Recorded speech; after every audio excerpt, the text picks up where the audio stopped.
எனக்கு இந்த இடத்துல லாஜிக்கே தோணல. ஏன்னா இருக்கிறதுலே பெரிய ப்ராப்ளம் விஜய் தான். இன்னைக்கு அதுக்கு மேல ரஜினி இருக்காரு, கமல் சார் வந்து டிஎம்கே பக்கமே இருக்காரு, இருந்தாங்க. இன்னைக்கு 2024-25 யார் நம்பர் 1? விஜயோட சம்பளம் 275 கோடி போச்சு. பக்கத்துல கம்பாரிசன் கூட யாரும் சம்பளத்துல இல்ல. இந்தியில நேஷனல் வைடு பாலிவுட் வந்து பாகிஸ்தான்ல கூட ரிலீஸ் ஆகும் ஹிந்தி படங்கள். அவங்களுக்கு ஈக்குவலா டாக்ஸ் கட்டிட்டு இருக்கிறாரு Vijay. So Vijay is beyond comparison.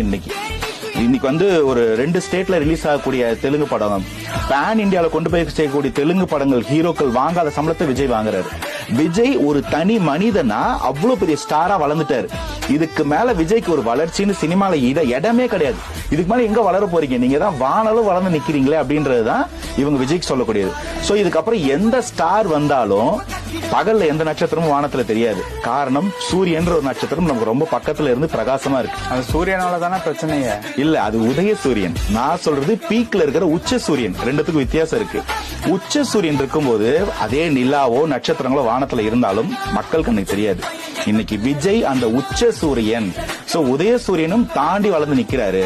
இன்னைக்கு விஜய் டிஃபேம் பண்றதுக்கு எந்த பெரிய ஆக்டர்ஸாலையும் அவ்வளவு ஈஸியா முடியாது.